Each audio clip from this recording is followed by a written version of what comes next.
Good evening. I am Ali Zahir,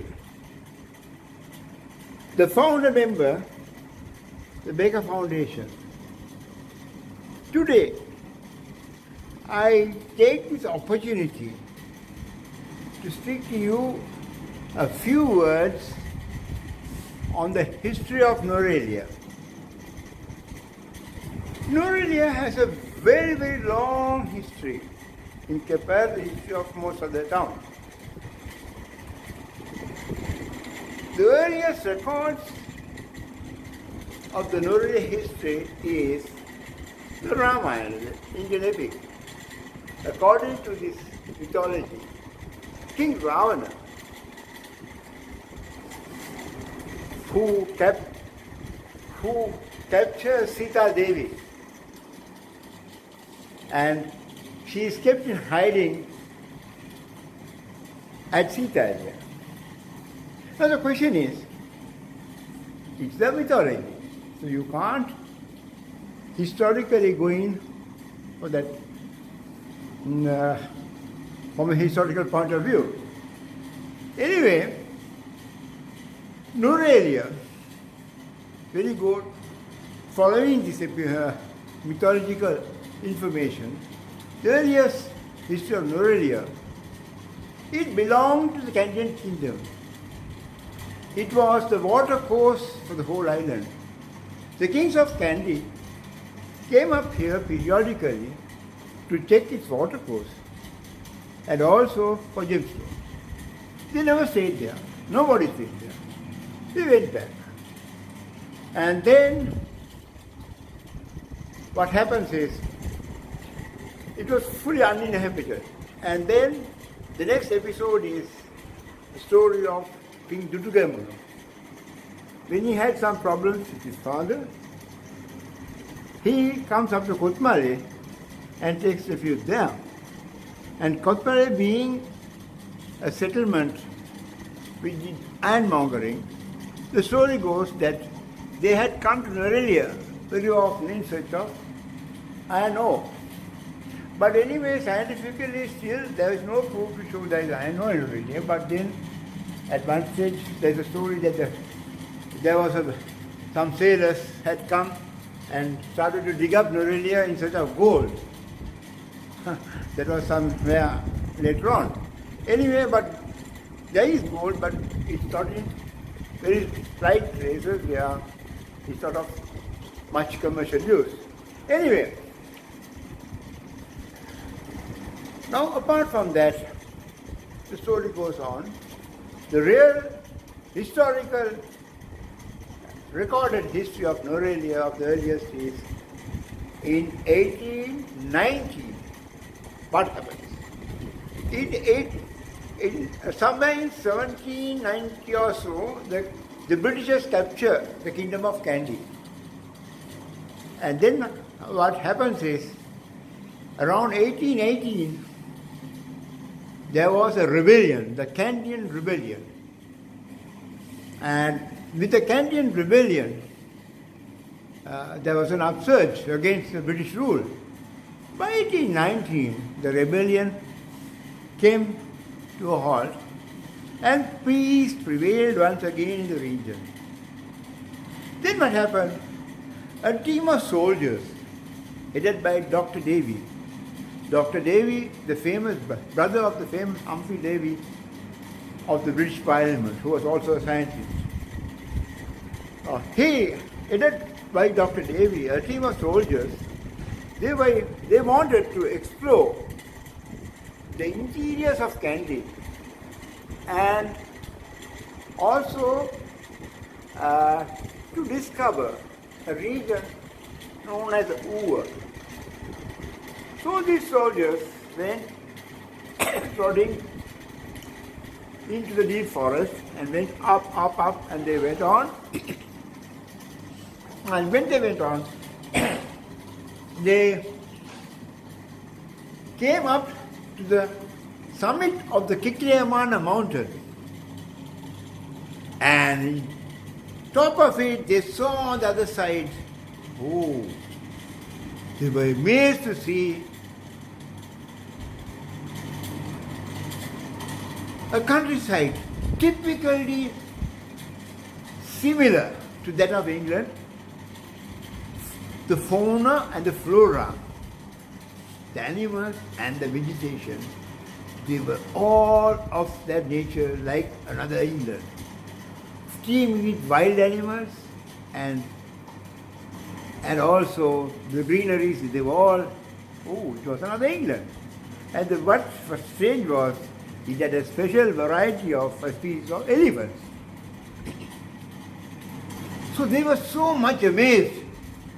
They returned back to Kandy and tell this wonderful, exciting story to the governor, Governor Edward Barnes. Edward Barnes was excited, he himself was excited on this story. And he says, why not why should we send our soldiers back all the way to London when they fall ill? Let us start a convalescent station, a military hospital in this region of Nuwara. Then, in 1827, the governor orders the construction of the first military hospital, and also a good palatial residence for himself, known as the Barnes Hall, which later becomes the Grand Hotel. And then, that's the first phase of Nuwara. A bit of interlude, and then comes the second stage of Nuwara. What happens is, a famous hunter and explorer, Sir Samuel White Baker, son of Baker Sr. of Lipstick Park, Colchester, grandson of Captain Valentine Baker, and great-great-grandson of the Bakers of the Chancellor of Exchequer, going back to Queen Elizabeth I of the Tudor family. For he was from a royal family. A Baker, he goes to the east in search of the big game, elephant. He comes, travels up to Africa. From Africa, he goes to the Nile region, and then he comes to India, and from India he comes to Ceylon. And in Ceylon he was shocked, he was amazed to see things were different from what he expected. It was all lull, no excitement. The whole region looked so sleepy and there was no life in it. He even explains how a half-starved man driving a bullock cart which was half-starved by itself. What was wrong? It was very sleepy and very sluggish, things were moving. Then he gets to know the country was suffering from recession after the coffee blight. That was the reason. Anyway, his efforts to go for his big hunt itself was a problem. Anyway, he travels about and finds out where it is happened, and in the meantime, he falls ill. Then that's another problem. In the meantime, his doctors advise him, you should go up in the hills for convalescence. And it was just a coincidence. He should come up to this Nuwara. And so he did come. He makes his trip up to Nuwara, stays that night at the rest house. Where is this rest house? The modern post office Nuwara, that was a rest house. And then that night he sleeps, he speaks, he says, oh God, it was a beautiful region, but the rest house was far fit for a human being to reside. He says that night he got for dinner a stale piece of brown bread, pardo pound sort of a thing, and then hard piece of beefsteak and some stale beer. And the place was very unfilled and filled. He did not like it at all. Anyway, the following day, he goes to see the outer skirts of Nuwara. He was so much fascinated to see it was nothing but England.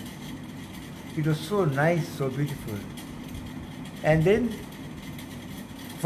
ever since Davy's arrival, there had been some changes. This rest house was there.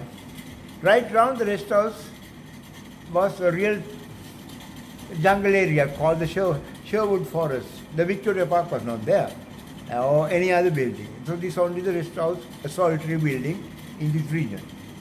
And then apart from this, the other buildings were the military hospital and